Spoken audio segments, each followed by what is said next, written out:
Hi friend, welcome to KG executive tips. तो आज के ভিডিওটা ডিওয়ার্মিং নিয়ে। তো চলুন ভিডিওটা স্কিপ না করে শেষ পর্যন্ত দেখবেন।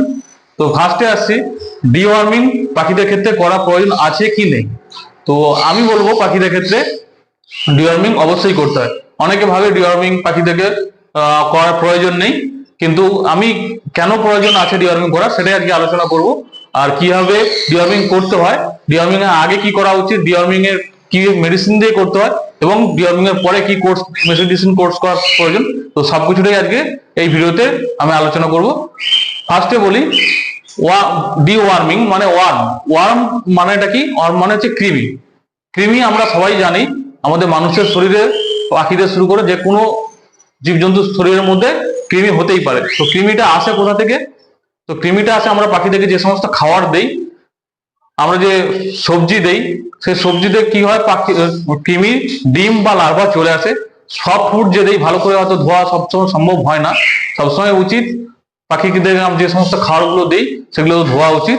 এছাড়াও কি হয়, আমরা বাইরে থেকে যখন ফার্মে আসি, আমাদের পায়ের জুতোর মধ্যে ধুলো বা ময়লা চলে আসে, সেই ময়লাতে কৃমির ডিম বা লার্ভা থাকে। তো সেইগুলোতে যখন পাখি মুখ দেয় বা নানা রকম আমরা যে পাখিদেরকে সিড মিক্স বা যে সমস্ত ডায়েট দেই, সেই ডায়েট থেকে পাখির পেটের মধ্যে কৃমি আসে। তো পাখির পেটের মধ্যে কৃমি যখন আস্তে আস্তে বংশ বিস্তার করে, তো এই সমস্ত কৃমি পাখির কি করে, শরীরের মধ্যে থেকে থেকে পাখির অনেক নিউট্রিশন যে আমাদের পাখির মধ্যে প্রয়োজন, নিউট্রিশন ভ্যালু বা শরীরে যে এসেন্সিয়াল জিনিসগুলো প্রয়োজন, সেইগুলোকে ওই কৃমি খেয়ে নেয়। তো খেয়ে নিলে কি হচ্ছে, কৃমি গ্রো হতে থাকছে, কিন্তু পাখির আলটিমেট শরীরে কোনো নিউট্রিশন যে জিনিসগুলো সেগুলো কাজ হচ্ছে না। তখন পাখি আস্তে আস্তে ইমিউনিটি কমতে থাকে, পাখি খাওয়া দাওয়া কমিয়ে দেয়, পাখি অনেক সময় পাখির সিনা টান হয়ে যায়। তো এইগুলো হচ্ছে কৃমির সিমটম।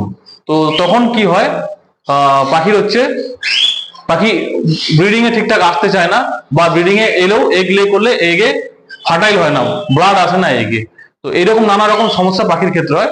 তো তাই জন্য আমি বলি কৃমির কোর্স মানে ডিওয়ার্মিং কোর্স অবশ্যই পাখিকে করানো প্রয়োজন। তো সেটা কিভাবে করতে হয় বা কখন করতে হয়, তার আজকে সবকিছু আমি এই ভিডিওতে ডিসকাস করব।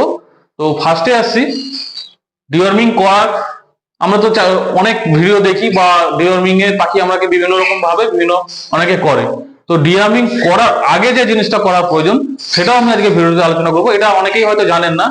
তো আমরা দুম করে কি করি, পাখিকে ডিওয়ার্মিং করে দিই।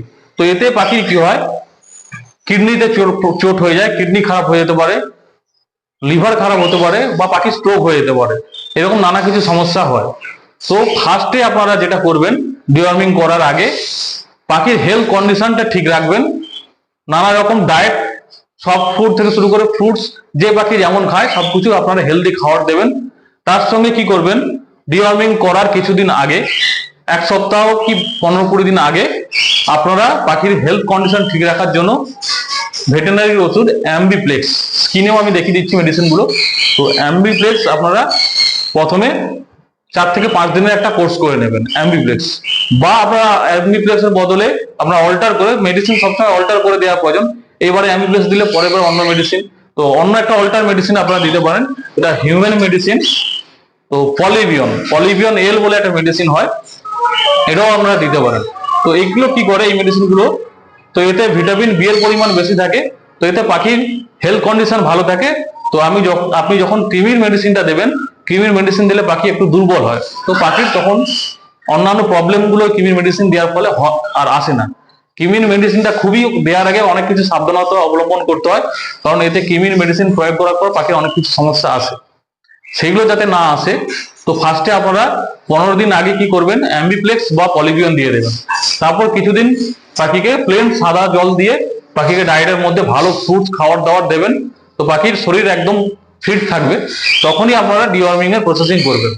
তো এই যে আগের যে যেটা বললাম, অ্যাম্বিপ্লেক্স বা পলিভিয়ন, এটাও কিন্তু ডিওয়ার্মিং প্রসেসের মধ্যে পড়ে। এরপর আপনারা কি করবেন, ডিওয়ার্মিং এর আগে 3 থেকে 4 দিন যে মেডিসিনটা প্রয়োগ করবেন, অবশ্যই লিভারের মেডিসিন প্রয়োগ করবেন। আমি যে পাখিকে, লিভারের মেডিসিন অনেক কিছু হয় মার্কেটে, ভেটেরিনারি মেডিসিন, হিউম্যান মেডিসিন অনেক কিছু পাওয়া যায়। আমি যে মেডিসিনটা আমার পাখিদেরকে ইউজ করি, আমি বেশি প্রেফার করি, এটা একটা হিউম্যান মেডিসিন, স্টিমুলিন। এটা ইউজ করি। কখনো কখনো লি 52 ইউজ করি, হিমালয়ের লি 52। তো এটাও হচ্ছে ভেটেরিনারি মেডিসিন। এর এলোপ্যাথিও হয়, হিউম্যান মেডিসিন যেটা হয়। ভেটেরিনারিটা আমি এর পাখির ক্ষেত্রে ইউজ করি, আর এই স্টিমুলিপ যেটা সেটা হচ্ছে হিউম্যান মেডিসিন পাখির ক্ষেত্রে ইউজ করি। তো আপনারা যে কোনো একটা ইউজ করতে পারেন বা অল্টার করে দুটো ইউজ করতে পারেন। এইবারে যদি স্টিমুলিপ করেন, পরের বারে আপনারা Li52 করবেন। তো আমি যেভাবে করি, আমি ফার্স্টে কি করি, স্টিমুলিপ দিয়ে দিই 3 দিন, তারপর কি করতে হয়, ডিওয়ার্মিং এর যে মেডিসিন সেটা আসছে, তারপরে কি হয় আবার 3 দিন হয় Li52 দিয়ে দেই, নাহলে প্রথমে যদি Li52 দেই পরে হচ্ছে স্টিমুলিপটা দিই। তো আপনারা এই স্টিমুলিপ বা Li52 মেডিসিনটা কিভাবে দেবেন, পরপর 3 দিন পাখিকে দেবেন 1 লিটার জলে 5 ml, 1 লিটার জলে 5 ml স্টিমুলিপ বা Li52টা দিলেন। তো 3 দিন পরপর দেওয়ার পরে এরপর আসবেন যে ডিওয়ার্মিং এর যে মেডিসিন, মার্কেটে ডিওয়ার্মিং এর মেডিসিন অনেক কিছু হয়, তো জিনটেল বলে একটা মেডিসিন হয়। এছাড়া আমি যেটা ইউজ করি ওয়ার্মআউট, ওয়ার্মআউট জেল হচ্ছে পাখির সবচেয়ে সেফ মেডিসিন ভেটাফ্রম কোম্পানির। তো এটা একটু কস্ট বেশি পড়ে, তাই জন্য এটা অনেকে অ্যাভয়েড করে বা মেনটেন করতে পারে না। তো এটা পাখির ক্ষেত্রে সবচেয়ে বেস্ট মেডিসিন ওয়ার্মআউট জেল ভেটাফ্রম কোম্পানির। এটা হ্যান্ড ওয়াশের মতো, এটা পাম্প করলে এখান থেকে ইজেক্ট হয়। তো এটা আসছি পরে আরো ডিসকাসে বলতে। তো এছাড়া আপনারা ইউজ করতে পারেন অ্যালবোমার, যেটা ভেটেরিনারি মেডিসিন ভিরব্যাক কোম্পানির। তো অ্যালবোমার আপনারা ইউজ করতে পারেন। আর বললাম যে জিনটেল বলে যে মেডিসিনটা হয়, অ্যালবেন্ডাজল মানে কম্পোজিশন, বিভিন্ন কোম্পানির মেডিসিন হয়, এগুলো আপনারা ইউজ করতে পারেন। তো ফার্স্ট Li52 দেওয়ার 3 দিন পরে আপনারা কি করবেন, 2 দিন ডিওয়ার্মিং এর মেডিসিন, ক্রিমির মেডিসিন, যেটা আমি ফার্স্ট প্রেফার করব ওয়ার্মআউট জেল। যারা মেনটেন করতে পারবেন না তারা অ্যালবেন্ডাজল যে কোনো কোম্পানির মেডিসিন আপনারা ইউজ করতে পারেন, আর না হলে অ্যালবোমার ইউজ করতে পারেন।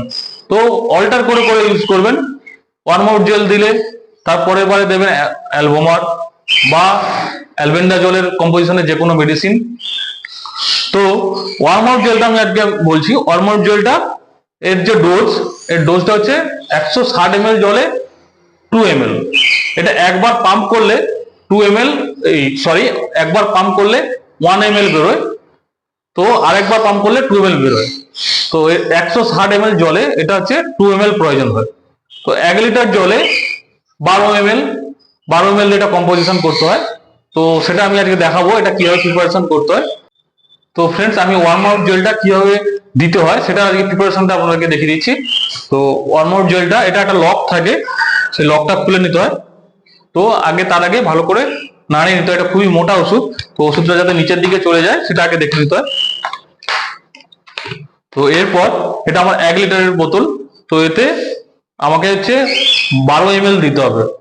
তো অলমোস্ট এটা 12 ml দিলে আপনার 160 গ্রামে 160 ml জলে যেটা 2 ml দিতে হয়, তো সেই ডোজটা হয়ে যাবে। তো এইভাবে একবার করে পাম্প করবেন।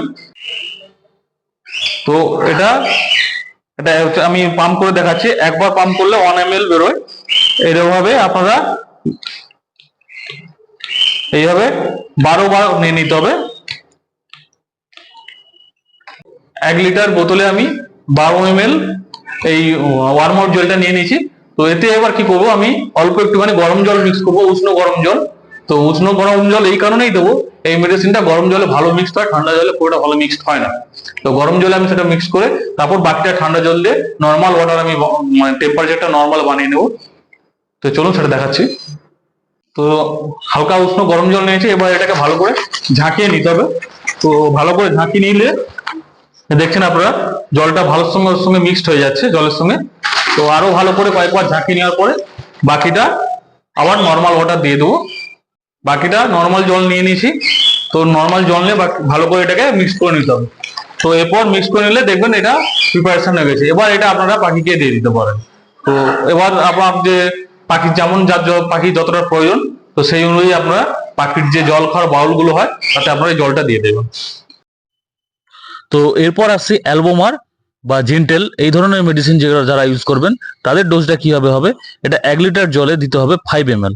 তো আপনার যদি 2 লিটার জল প্রয়োজন হয় বা 2 লিটার জলে আপনাদের পাখির যদি খাওয়ার জন্য লাগে, তো সেক্ষেত্রে 2 লিটার জলে আপনাকে 10 ml এটা দিতে হবে। এইভাবে আপনার যতটা জল লাগবে সেই অনুযায়ী অ্যালবোমার বা জিনটেলটা আপনারা ইউজ করতে পারেন। তো আরেকটা জিনিস মাথায় রাখবেন, ডিওয়ার্মিং যেদিন আপনারা করবেন, লিভারের মেডিসিন যেদিন দিলেন সেটা পরে, সেটা নয়, যেদিনটা আপনারা ডিওয়ার্মিং যেটা করবেন মানে ডিওয়ার্মিং এর মেডিসিন দেবেন, সেদিন আপনারা পাখিকে কি খাবার দেবেন সেটা অবশ্যই জানা প্রয়োজন। তো আমরা কি করি, পাখিকে ডিওয়ার্মিং যেমন তেমন ভাবে করে দিই, কিন্তু সেটা করলে হবে না। আপনাদেরকে কি করতে হবে, আগের দিন রাত থেকে পাখির খাওয়ার ও জল সমস্ত কিছু বের করে রেখে দিতে হবে যেদিনটা ডিওয়ার্মিং করবেন। তো তারপর কি করবেন, পাখিকে ওই দিন কোনো রকম সফট ফুড বা ফল বা ভেজিটেবল কোনো কিছু দেবেন না, কারণ ভেজিটেবল বা সফট ফুডের মধ্যে বা ফলের মধ্যে জলের ভাগটা অনেকটাই বেশি থাকে। তো ওটা যদি পাখি খেয়ে নেয় তো তখন ডিওয়ার্মিং এর জন্য মেডিসিনটা পাখি খাবে না বা কম খাবে। তো তখন কি হবে, আমাদের শরীরে কৃমির ওষুধটা যতটা কম যাবে বা না গেলে তখন কৃমির ওষুধটা ঠিকঠাক কাজ করবে না এবং ওয়ার্ম গুলো শরীর থেকে বেরোবে না। তো তাই জন্য অনলি কি করবেন, সকালে এসে আগে সিড মিক্সটা দেবেন, শুধু পাখিকে সিড মিক্স দেবেন, ওই দুটো দিন পাখিকে সিড মিক্স দেবেন, সিড মিক্স ছাড়া অন্য কিছু ডায়েট দেবেন না। তো সিড মিক্সটা দিয়ে পাখিকে একটু বেলা করে ডিওয়ার্মিং মেডিসিনটা দেবেন। 11টা পর্যন্ত হলে সেটা আরো ভালো, 11টা থেকে 12টার সময় আপনারা ডিওয়ার্মিং মেডিসিনটা দেবেন, তারপরে 4 ঘন্টার মতো ওই মেডিসিনটা রেখে দেবেন, বিকেলে 4টে দিক করে তখন ওই মেডিসিনটাকে ফেলে দিয়ে আবার নতুন জল দেবেন। তো এতে কি হয়, পাখির মধ্যে জল পিপাসার একটা টান থাকে, তো পাখিকে আপনি ডিওয়ার্মিং এর মেডিসিনটা দিলেই খেয়ে নেয়। আর কিছু কিছু ডিওয়ার্মিং এর মেডিসিন আছে যেগুলো যেমন অ্যালোমার একটু মেশানোর পর থিতিয়ে যায়, তাই জন্য পাখিকে তৃষ্ণার মধ্যে রাখলে পাখি সঙ্গে সঙ্গে আপনি যাতে খায় তার জন্য জলটাকে দেরি করে দিতে হয়। আর ওয়ার্ম আউট জেল প্রচন্ড একটা কড়া টাইপের ওষুধ, এর স্মেলটা খুব তীব্র, তো পাখি চট করে খেতে চায় না, প্রথম প্রথম যাদের অভ্যাস নেই তারা তো খেতেই চায় না। তাই জন্য কি করতে হয়, পাখিকে প্রচন্ড জল পিপাসার মধ্যে রাখতে হয় এবং বেলা করে দিতে হয়। তো এই জন্য আপনাদেরকে সিড মিক্স দিয়ে পাখিকে রাখতে হয়, যাতে পাখি আরো একটু বেশি করে ড্রাই হয়ে যায়, তাতে কি হয় জলটা দিলে যাতে জলটা সঙ্গে সঙ্গে খেয়ে নেয়। এরপরে ডিওয়ার্মিং এর মেডিসিন দেওয়ার পরে আবার কি করবেন, লিভার টনিকের ওষুধ আবার কিছুদিন 3 দিন দেবেন। তো 3 দিন দেবেন, তো এতে কি হয়, পাখি এই সময়টা পাখি যে লিভারের যে মেডিসিনটা আমরা দেই সেটা কি করে, পাখির খিদেটাকে বাড়ায়। ডিওয়ার্মিং করলে কৃমির ওষুধ পাখিকে দুর্বল করে দেয়, পাখির চুপচাপ বসে থাকে, তো তখন খাওয়া দাওয়া যদি ঠিকঠাক না করে তো পাখি সেক্ষেত্রে সিনা টান হয়ে যায়, কিডনির এফেক্ট হয়, তো সমস্যাগুলো আরো হয়। তো সেই জন্য কি হয়, পাখির যাতে খাওয়া দাওয়া গুলো ডায়েট ঠিক থাকে সেই জন্য লিভার টনিকটাকে আগে এবং পরে অবশ্যই দিতে হয়। তো 3 দিন লিভার টনিক আবার দিয়ে দেওয়ার পরে এরপর যেটা আপনারা আসবেন সেটা হচ্ছে মাল্টিভিটামিন দিতে হবে। তো পাখিকে অবশ্যই মাল্টিভিটামিনটা ডিওয়ার্মিং এর পরে দেবেন। তো মাল্টিভিটামিনে যেটা আমি ইউজ করি রিকোভিট, সবচেয়ে বেস্ট পাখির ক্ষেত্রে যে মাল্টিভিটামিন সেটা রিকোভিট। তো এটা আপনারা ভেটেরিনারি মেডিসিন যে কোনো ভেটেরিনারি শপে অবশ্যই পেয়ে যাবেন। এছাড়া আরেকটা রিকোভিট অল্টার যেটা আপনারা ইউজ করতে পারেন, ভাই মিনারেল বলে একটা মেডিসিন, সেটা আমি স্ক্রিনে দেখিয়ে দিচ্ছি, এখন আমার কাছে নেই ওটা, তো ওটাও আপনারা ইউজ করতে পারেন। তো রিকোভিটটা যে ডোজটা হয়, রিকোভিটটা 1 লিটার জলে আপনারা ইউজ করবেন 5 ml, 1 লিটার জলে 5 ml দিয়ে এটা পাখিকে 5 থেকে 7 দিন আপনারা এর একটা কোর্স করবেন। তো তারপরে কি করবেন, আরো 5 দিন আপনাদেরকে ক্যালসিয়াম দিতে হবে। তো ক্যালসিয়াম আমি যেটা দিই ক্যাডিসল ডিসি, ক্যাডিসল ডিসিটা আপনারা 1 লিটার জলে 10 ml দেবেন, তো এটা আবার 5 দিন দেবেন।